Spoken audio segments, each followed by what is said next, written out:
with Peace at Work and ePanic Button. And thank you so much for joining us for this program where we look at doing a threat assessment, just a practice review, trying to figure out what happened to a degree at the Parkland High School shooting in February. We'll be starting in just a few minutes. We're still a few minutes shy. Thanks again for joining early.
Hey everyone, this is Johnny Lee again, and just want to say thank you for joining us early. We'll be starting in just a couple of minutes. I just want to let you know that we're set to go in just a couple of minutes. All right, thank you so much.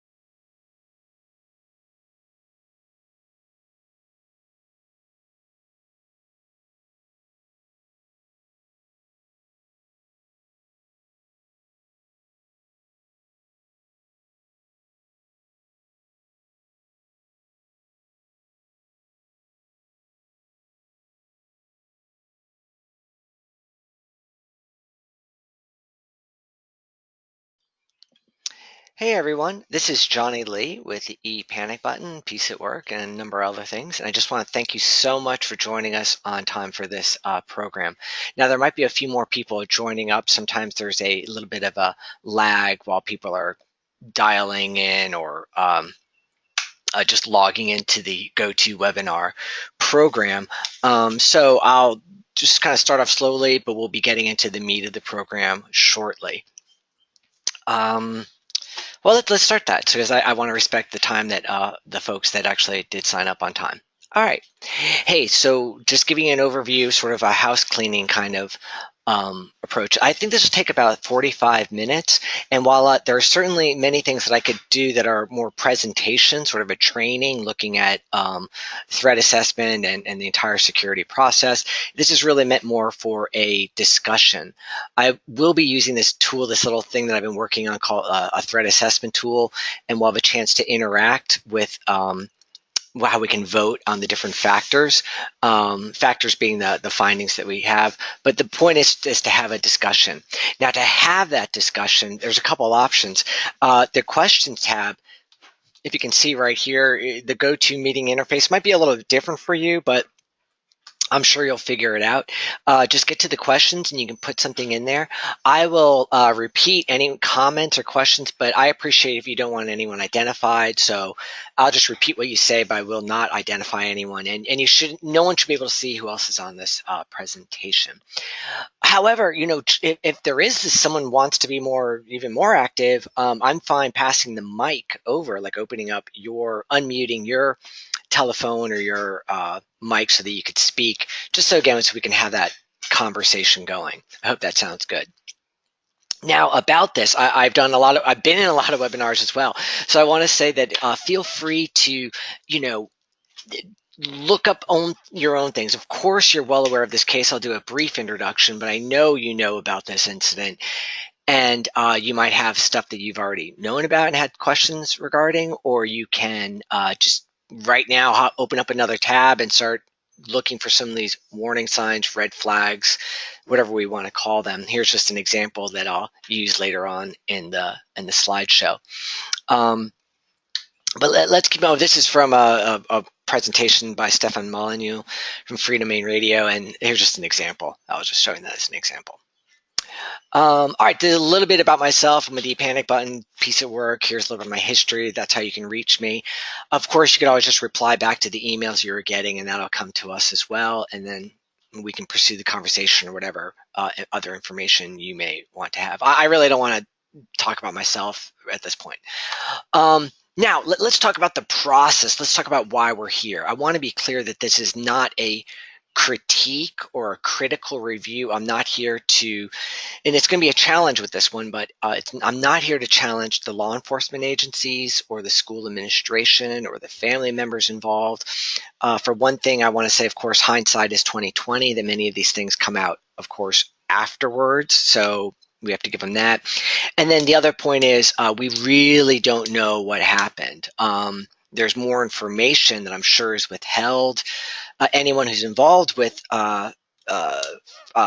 crisis incidents, anyone's a first responder, you are well aware that often what is in the media is maybe not accurate and certainly is not the full picture. The other thing I want to say is this is not meant as a training as threat assessments.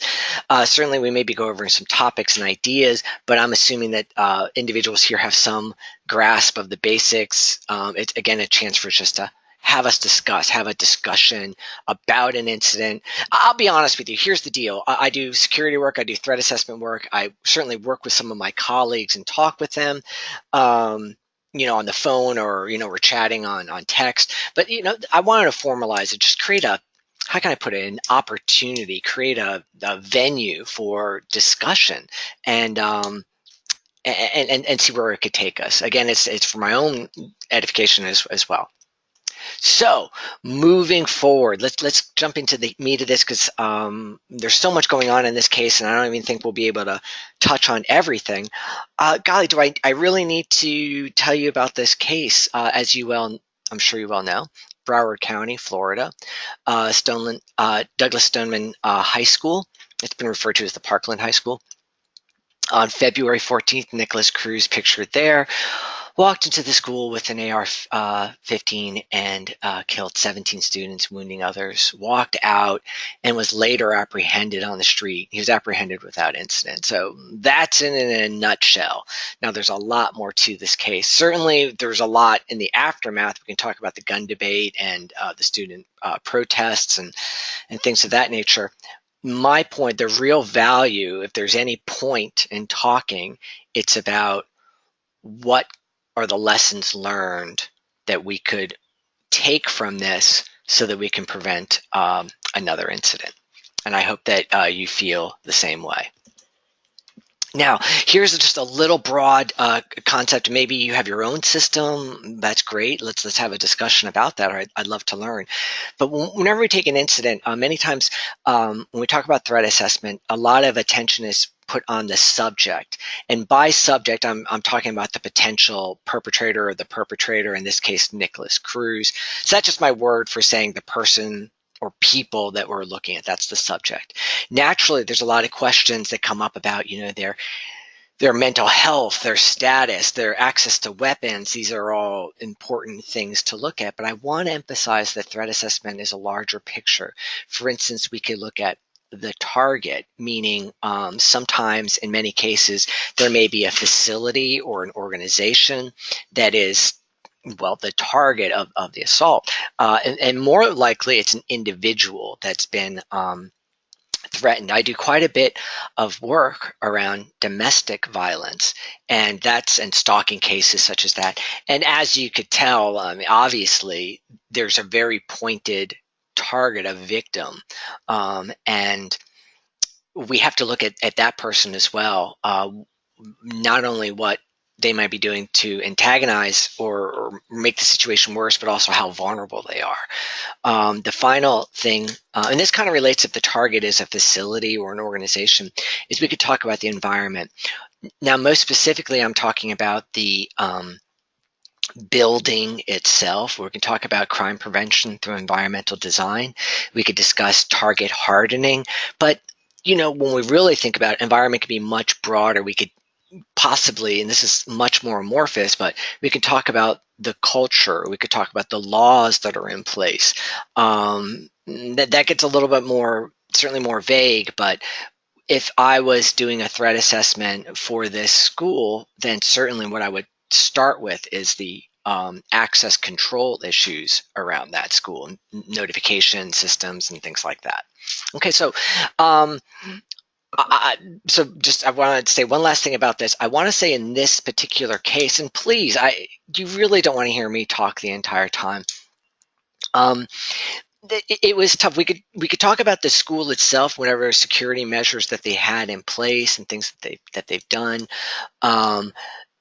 The target, if we're going to say it's the school or for certain students within the school, there can be some discussion about how they behaved and what they've done, but it wasn't too relevant in this case. I didn't feel like in any way it was antagonizing or otherwise an issue, but maybe as we'll see, there's maybe some thought to that. Okay, so let's move on. That's too much theory. So what we'll do is we'll try to pretend we're going through a threat assessment. We're going to interact. We're going to discuss things. We're going to pretend we're a threat assessment team, and we're going to look at just a few warning signs. With this case in particular, I doubt that we can go through all of the ones that have been discovered. And we'll talk about intervention options. Now, for this, I want to mention I'm using this tool that I've been working on. It's just a graph, and it's just simply a way of plotting data on a graph. I have also another chart that's a timeline that's very important as well. But right now, I'll just focus in on this what I call a target chart, just a way of plotting all of your findings, and you'll see what we're doing. One thing about it, there's different categories. For instance, this pink one is sort of the subject history. This pie chart over here, the status is over here in the teal, and then the purple talks about the violence history, and we can add points on here. The rankings are dependent upon the severity. So if it's a serious issue and we find something, then we put it closer in. If it's less important, should we say, less severe, then it'll go on the outside ring. So there's just a little example. Again, I'm explaining that 10 in this sense, like if we're going to rank a finding, do you kind of consider that a 10 or do you consider it a 1 being inconsequential? Okay. So here we are. A very important part, and I realize here we're going to have to fudge it a little or make it up. The question is, who are we if we're going to pretend to be a threat assessment team? Is this the school?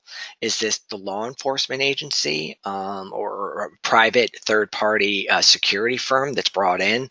That's a very important question when it gets down to the nitty-gritty of what resources you have and what access to information you have. But that's a bit of a challenge. I'm just going to assume we know everything. Let's just go with that because our focus is looking at the warning signs. It's not necessarily how we got access to those warning signs. I want to say that is critical. That's a huge, huge issue. But that's really part of the process about what data you get, how you get it, and your access and authority to have that data. It's a separate subject, really. All right. So what I want to do is just look at a few points. And I switched out of presentation mode. While we can look at some of the findings here, let's start with the first one. Let's go with one that we could say is how it first comes to our attention, even though in the past it was found before. But just to move forward, we get a post, a notice to the FBI from a citizen, a concerned citizen, who comes across a YouTube page, and there's a comment made. You've probably heard about this, that he states, "I'm going to be a professional school shooter." And it names him, with the correct spelling of his name, identifies him as such. I understand that in their reply, there was stated that they couldn't prove it came from him. I'm not too sure what would happen there. Let's ignore that for now.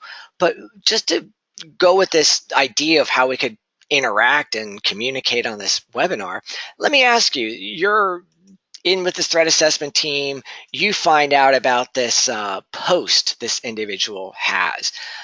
What I'm asking you now is to rank it. So, oh, by the way, I don't have full 10 options. I only have 5 options. So it's just a limitation of the GoToWebinar thing. So we can go really 9 to 1. Feel free to mark it. What do you think? Do you feel like this is a very severe incident? Do you feel like this is just someone joking around? I think an important issue is that it has to be all in the context. It's tough. I want to say there's a lot. I don't want to curse here, but there's type of posting, like baloney posting, like just goofing off, and just a lot of people say a lot of weird stuff on the internet. So if we examined every single one, then we would never. It would just be a tremendous task. All right, great. I see people are posting in there. I'm going to close up the poll. I'm going to share that poll now, and I agree. We're looking at around a 5. So let me just switch back then to the view, and let me hide that and get back to our screen. So what I like to do now is actually show right here this poll, and what I'm talking about is the threat. So as we said, this what color is that? Brown circle. This is really specific about threats that the individual made, and that's a very important issue about leakage and any threatening statements that they made.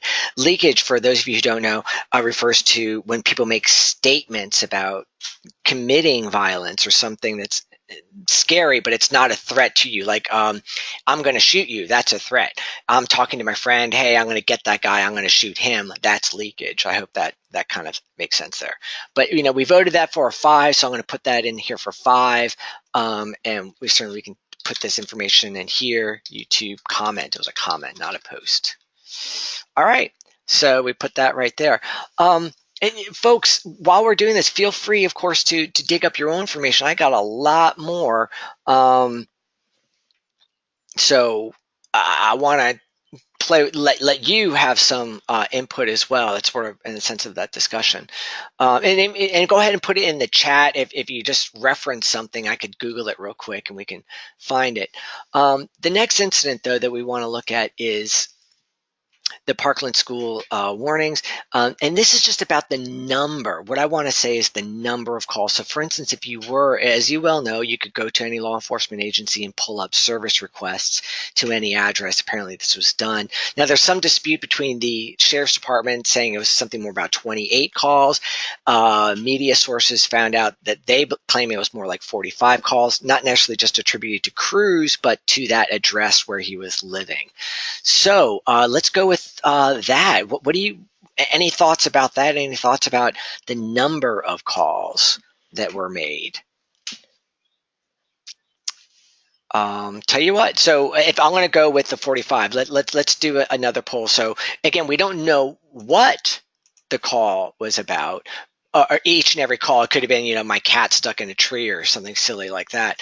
But any thoughts there? Up to 45 calls, disturbances, issues, just the number of calls. So, Gray, I'm seeing some people feeding in here. I agree. It's a big issue. I agree. So let me close that on up and share that with you. So you all see that there certainly were some. Most people agree it was an important factor. So, just for my own edification, what I like to do is put it all on here because it gives me a chance to visually look at it. So I'm going to say 45 calls to residents, and we gave it a 9. Now, I could certainly add in more factors here. So what we have is the 45 calls. I agree with you for the people who voted that high. Heck, I got teenagers. I've worked with in group homes. I've worked with a lot of youth, and they all do something stupid at some point. But it's the repetition and the increase in severity that is concerns. A lot of kids mess up and they say something stupid.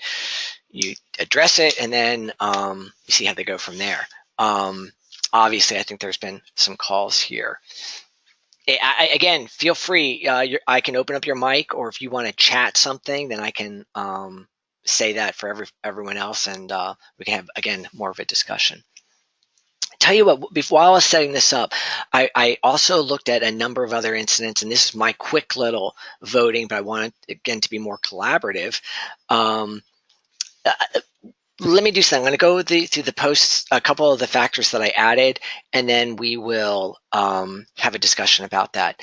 Regarding the history of violence, there was incidents of him shooting at animals. So he had a BB gun, allegedly. Not, to my knowledge, it was not with a firearm, meaning like a gunpowder firearm, like a 22 or a 410 or something like that. And I believe, I'm going to have trouble. I always have trouble spelling this word, squirrels. I believe he was shooting squirrels. So I'm going to say that, but I want to go back to getting everyone else's opinion on that. What do you all think? So in the past, so let's say I'm an investigator. I'm in law enforcement. I talk to the parents. I go, hey, so he has guns. What's this? What does he do there? Or, you talk to the neighbor. I believe this was found from neighbors and family friends who said, yeah, he would go out and shoot animals. While you all are thinking about what to vote, I just want to say it may be a fact, and I hate to talk culturally, but I think it is valuable within the context. What I'm saying is, growing up in the country right now, a lot of times I spend down in southern Alabama, out in the rural country, and all kids grow up hunting. And let me just say that it's pretty common. I mean, I know plenty of boys that walk around with their 22 shooting squirrels. Now, I have a rule in our family: we eat everything we shoot. But I doubt, because I think he grew up in a more suburban area, and I don't get the sense that he grew up in that hunting outdoorsman ethic where you hunt responsibly and you eat everything you shoot.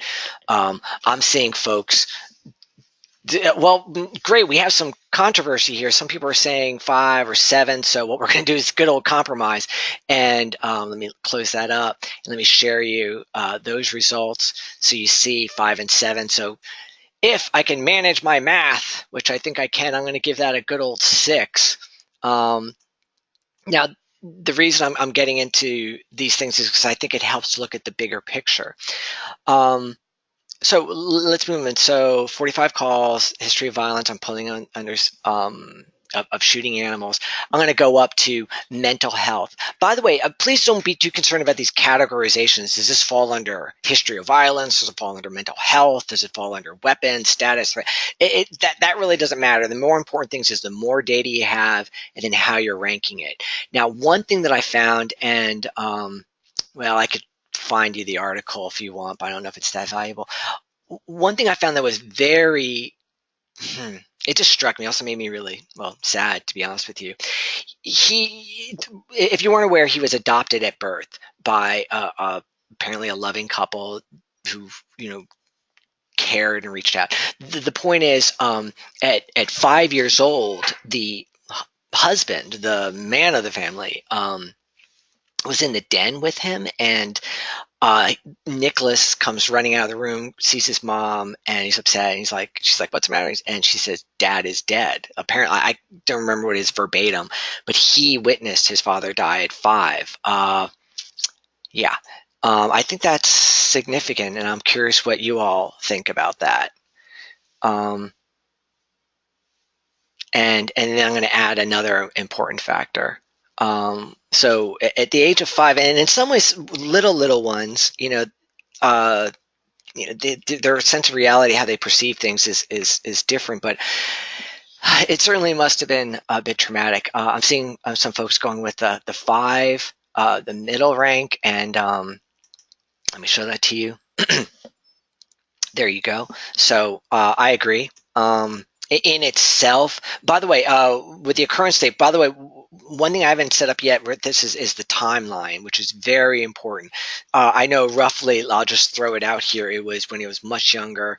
Um, uh, Golly, I'm not even too sure, but I'll just go 2008 as a time. Excuse me. And I think we put it at 5, didn't we? No, we ranked it at 4. So now I didn't. I want to add this because it falls into the same phrase, and I think this was much more. Well, okay. I'm going to share my opinion. The other factor that's really critical. I could pull up the news articles, but you may be aware of this. In November of the prior November 2017, the mother. So after the father died, then the woman, the wife, mother, raised the 2 boys. They were both adopted. They were brothers. They had the same biological mother, but different biological fathers, but they were raised by the same woman. They were both adopted by the same family. Man, father dies, and then the mother dies. 2017, November 2017, people thought this was a really big, it had a big impact on him, that apparently he was very close to her. There was some trouble that they had. But what I want to talk about now is at the age of 19, this woman who support him, he lost his mother as well. So again, no touch with his biological family, loses his father, well, sees his father die, and then loses his mother at 19. Um, I'm not sure how she died. Folks, I don't know if you got any opinions on this. The challenge, I want to say, is, again, in the context, we've all, especially when you get older, your parents pass on, and hopefully it's when they're much older, and there's context for that, but it's about the loss. I believe these incidents are desperate acts, and these people are often, in their status of the situation, we can call like spiraling the drain, and the things that hit them, divorce, losing a job, illness, but a huge one is loss of an important family member or someone in their lives. So I'm going to close this up, and I think y'all thought it was important as well, and you gave it a 7. So under mental health, I'm just putting it under there. His mom dies, and we're giving that a 7. And this was in in just a few months before the incident occurred. So we're moving in a little closer. Let me add another factor in here. Oh, that's right. Oh, I lost parents. I spelled lost parents. Um, so let me move that. The father dying. I'm sorry, that really goes under mental health. I'm gonna move that factor over there. The last thing we saw, the pro shooter post. Did we get that one? That one. And so the other factor that I put in there ahead of time was his really troublesome school history. So there's I don't know if we want to look specifically at the long story, because that's not a single incident, but just there's this long history of him going to alternative schools for emotionally challenged youth. I'm sorry, you need to see the chart. But the point is, he was. And I'm sorry, I find some conflicting info. If you know more, please added to the chat, whether he was suspended or he dropped out voluntarily or something. He stopped going to the school that he wanted to go to. He was in a special needs school, and he felt embarrassed and challenged. He didn't want to be in that school, and his big goal was to be in quote unquote the normal school. He got in there, but after a while, he was then removed. So when he got removed, that was, I can look that up, that date real time, but he was not in school. He was working on getting his GED, but he was certainly not enrolled in the school the way he wanted to be. And it was tough also, the fact that he was 19. He'd certainly be older than other folks. So let's look at the school situations. I'm not sure exactly how I'm phrasing this, but I just want to say he's not in school, and he's been removed he's out of it because of disciplinary issues due to issues. The one that I heard was he had a girlfriend, and she broke up with him. They broke up, and then she got a new boyfriend. This is pretty typical high school stuff. He got into an incident, a little shoving match with the new boyfriend, and that was the reason, the catalyst for him leaving the school for the final time. Don't quote me on that, but as I recall, that was the incident. Anything about him not being in school. Again, I look forward to anyone's questions, comments, and thoughts to sharing this. But I just want to say, when I look at someone's status overall, they just got a new job, they're getting a promotion, they're in some track, they're a professor on a tenure track, or whatever it might be. There's something to look forward to. But this is something that he wanted, and it didn't work out. It's certainly was a challenge. I'm gonna put that in there as a 7. Just to indicate the severity of that incident. Now, we have a whole bunch of more threats, red flags, warnings we could look at, but just at this point, if there's any things about this person, again, this is prior to February 14th. We could pretend we're here looking at the February 10th. We know these issues are involved. Please let me know if there's. I need to close that so you could see the chart. Do you see? Do you feel? I would certainly consider this a high risk incident or concern case, and so there could be interventions put into place. I feel like sometimes when I'm talking, people don't want to interrupt me, so I might pause a bit, but just go ahead and put a question and put a chat or another factor that you want to look up. If you find out something interesting and you really want me to point directly at it, just if you're Googling it, grab the URL, paste it in the questions or in the chat, and then I'll open that up and share with others as well. Okay, great. Let me go back to some of the notes that I took. Now, this isn't a specific case or an incident. When you're doing the threat assessment, I think that there's certain incidents, like a time event, it happened on a certain date in a certain place, that you do need to track the timing, which I think is important. But these are just various tidbits, I would say. And this is more socially. This is comments that I pulled from different quotes from folks that were interviewed. And, they're saying he's what? He started going after my friends, threatening her. So this person, Muchler, apparently an old friend, cut him off, saying, "Hey, I'm not dealing with you anymore." Um, Someone saying he was that weird kid loner. Another thing that was sadly said is that many individuals, when they heard about the shooting, it immediately thought of him. They said it had to have been Nicholas Cruz, which is really unfortunate. Um, that's sort of like that. But another 17-year-old saying he used to be close with him. Now, one of the factors, of course, of being in school, if you remember, is the camaraderie, the friendships. It's you're in school, and that's many times one of the most social times of your life. He doesn't have that anymore, so he's no longer close. And that individual says that he's getting progressively weird. It's tough to we can look at these statements, but what else could there be there? Uh, it may be very well that there's other people making comments saying that he was great, that he had a great sense of humor, and he was always helpful and friendly. That just didn't make it to the media reports, or someone felt like they couldn't really share that. We don't know, but we do know that there's a number of statements about his what should I say, awkwardness, loneliness, his inability to be with others. Uh, for young people, again, I don't. My focus, my expertise is domestic violence in the workplace, looking at stalking and like ex-husbands coming after their wives. However, there's certainly people who focus in on youth issues. I am an expert on youth because I have two teenagers. That's a little joke, but what I'm saying is that for young people, social standings has a much stronger meaning.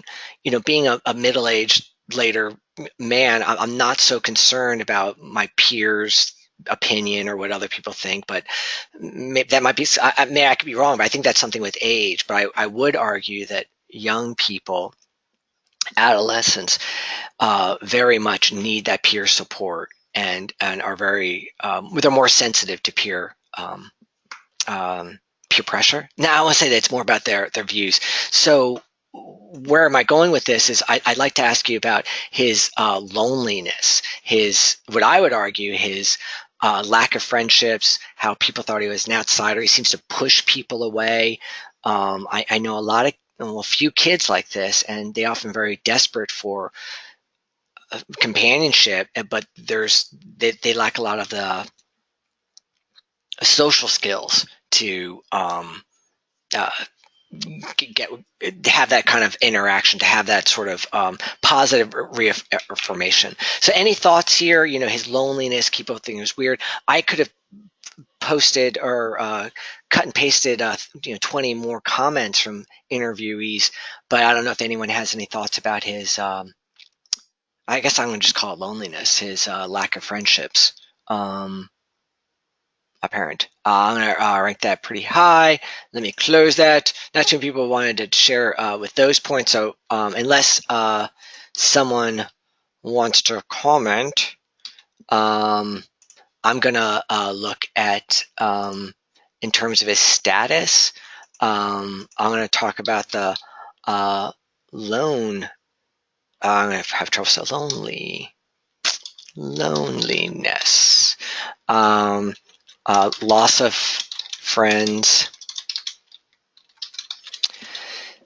and he doesn't have. So I think he was working at a Dollar General at the time this occurred, but it was poor social structure, relationships. The other factor that we want to put in here is we do know at some point he did, because he broke up with he got in the fight with the new boyfriend, so he lost a girlfriend as well. I'm going to put that down as an 8. And there we go. That loneliness is another factor. So, folks, I don't know if there are other incidents that you pulled up. I just quickly bullet pointed maybe a dozen more, but I want to open it up to folks so that you could throw in your issues. Of all these factors, now this is quick cut and paste. I know the font is small. Maybe, hopefully you can read it. But I'm just going to go over a few other factors. I mentioned witnessing his father's dying. This is really tough, and this I want to point out to the diagnoses. So when we talk about mental health, so at 3 he was diagnosed with developmental delays, and then later in life diagnosed with a string of disorders, including depression, uh, ADHD, emotional behavior disability, and autism. That's interesting. I didn't catch anything about that before. Um, and then his mom told the deputies that he had obsessive compulsive disorders and anger issues. That's quite evident, as we'll see later, about how he behaved as a young teenager. Um, but about that, is there anything about those? I'm going to put this under mental health. All of those diagnoses. Well, let me go back to the voting and try to see if you all have that. I could show that um, list again, but I can just read it off to you. We've had the ADHD. I think that's been overdiagnosed personally. We've had depression. I didn't know about the autism, um, obsessive compulsive disorders, a whole laundry list. And I'm seeing some people are thinking this is certainly a bigger factor. Let's close that up, and I'll show you that many of you felt that was a serious incident or a serious issue. So multiple disorders, and again, I know you're limited to only go to 9. Maybe you meant 10, but just the polling tool only allows 5 choices. So let me put that in there for the multiple disorders. So we could pull back a little. Again, if many of these dots were on the outside rings, it would be less serious. If we zoom in and we look at the stuff closer in, we see there's some pretty scary stuff. So that is a concern. Oh, the one comment, and I'd really love to hear from folks who are in the thick of this, who do this work. It's a real challenge, I believe, especially across organizations, is the health information. Given the HIPAA regulations, who knows what and what can be shared? And I don't know if we want to have a little discussion now. I'll just speak my few points here. It could very well be that the schools, the alternative school and the main public school, their public health nurse, a lot of schools have nurses.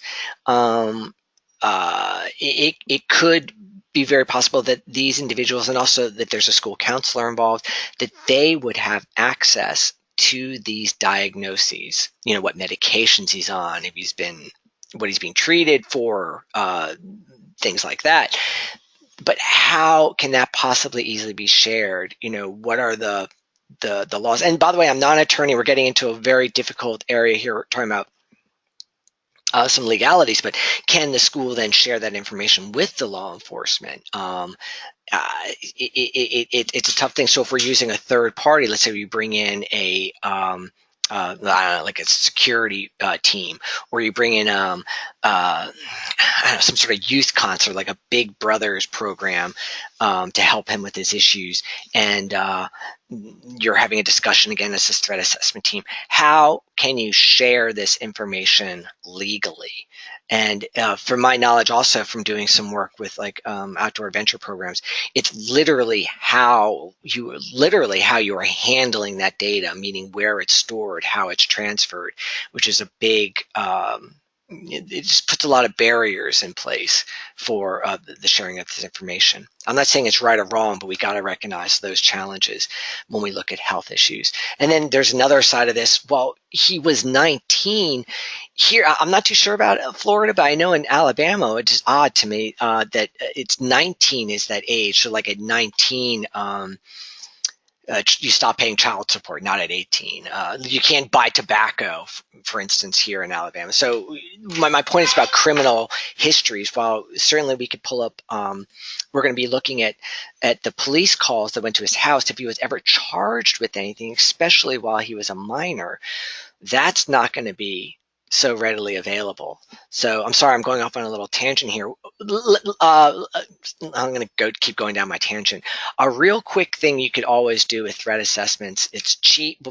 When it's done right, it's a little more expensive, but doing a background checks, criminal background checks on individuals. Now, if you're with law enforcement, that's a separate issue. You have great access to the NCIC. I forgot the name of that database. But for your average employer, your landlord, a neighbor, you're going to have access to basically the commercial services. My point is, if you're an adult, boom, we got it. You won't know what the issues are with minors. I imagine that the SRO, that's another subject, but certainly had full access to those data points. Let's move on, because I feel like I just stuck too long on that tangent. I hope you found this interesting, guys. If you need me to just pull up more data on the individuals, or you want to talk more about the threat assessment process, let me know. But I like to keep on going with this incident.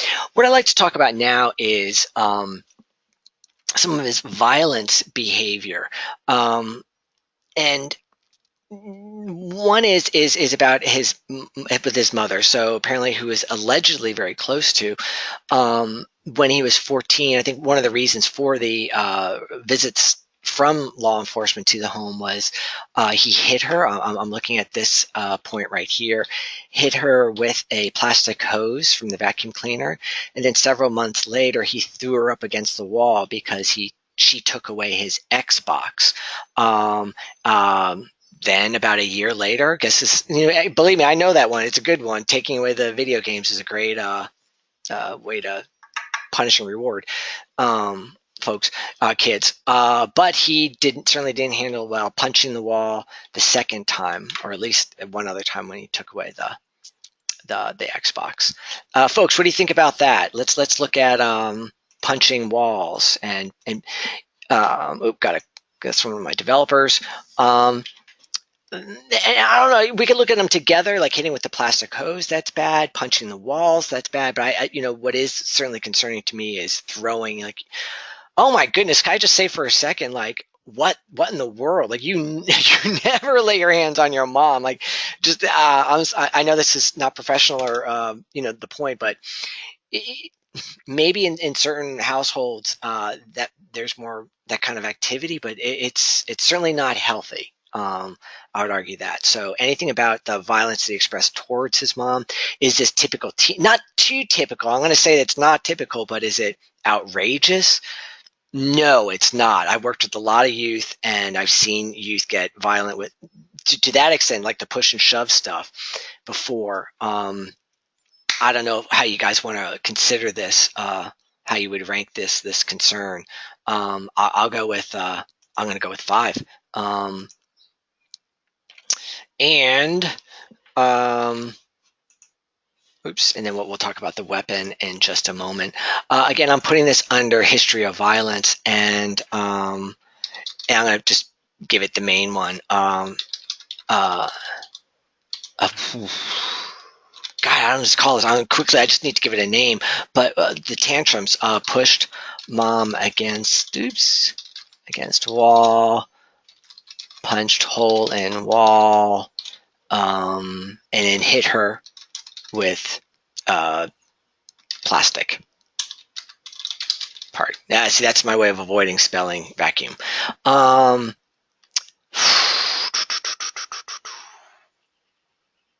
It's pretty up there. I'll go with the 7. If I may say, that is, where's the history of the violence? It's here.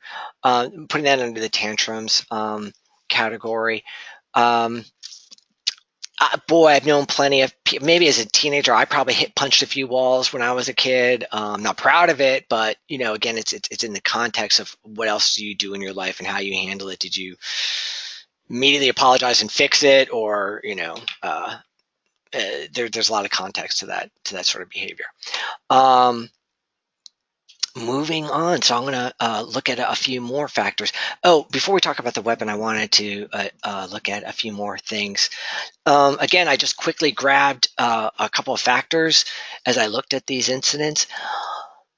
One thing that I think is very concerning, and we don't know if it all came from the same person, and I think it should be anonymous. So, while whether it's all the same person, that's important, but it's more concerning to me if multiple people, meaning different folks, kept saying things. So we know um, in February 2016, someone said he was planning to shoot up a school.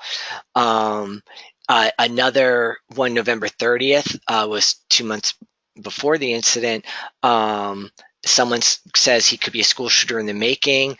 In 2016, a neighbor, so we know it was a neighbor's son, states that he planned to shoot up the school.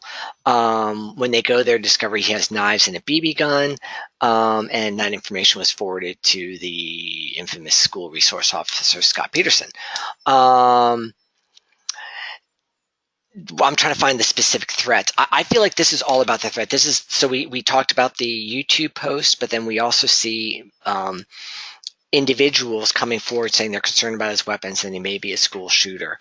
Uh, if this vaguely or broadly could be referred to as leakage, and so what I'm referring to is the number of tips or calls or reports from neighbors, from anonymous sources to whether it's the sheriff's department or to the FBI concerning about him.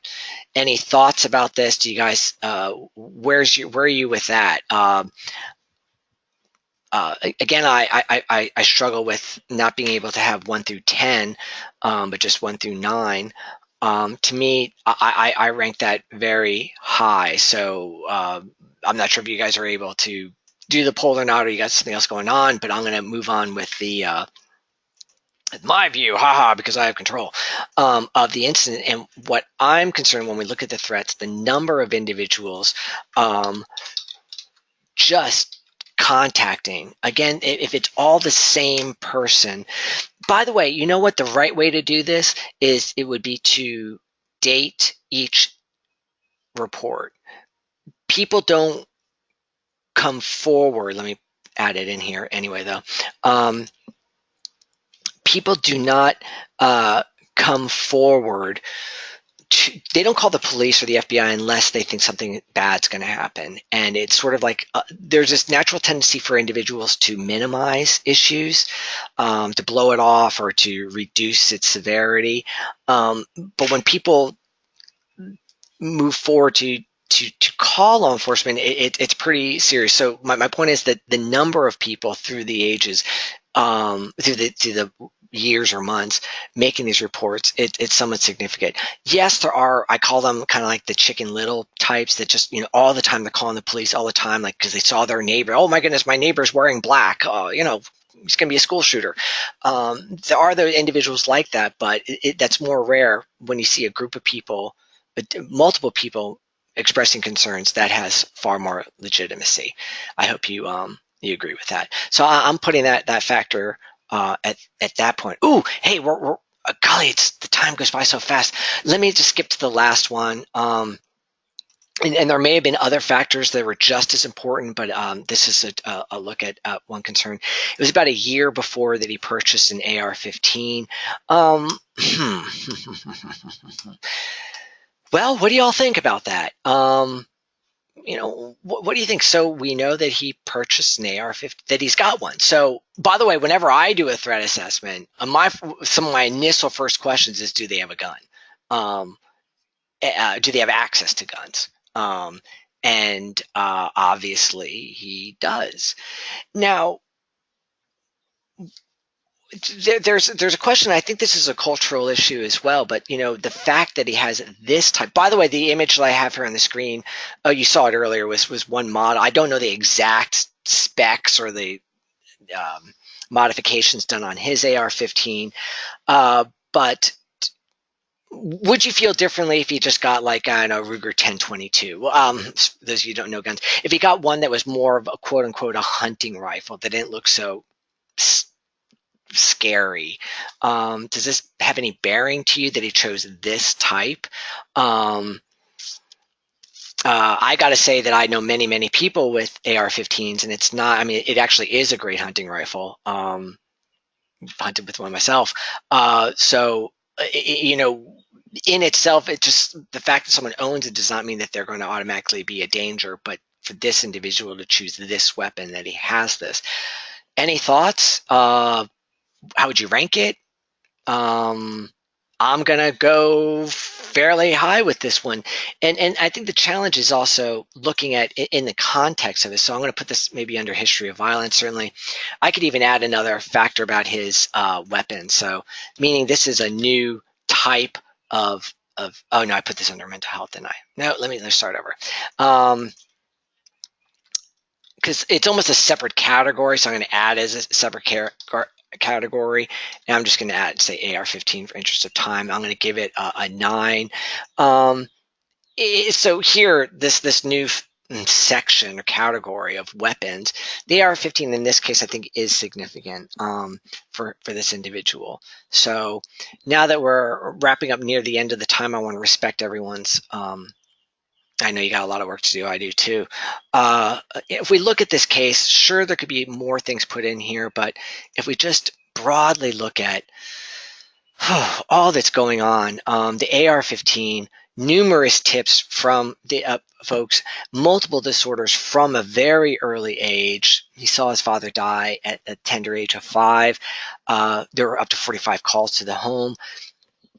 The loneliness, meaning his lack is breaking up with his girlfriend, many of his friends saying, hey, I can't deal with this guy anymore. These are all important issues that I looked at as being a more serious concern.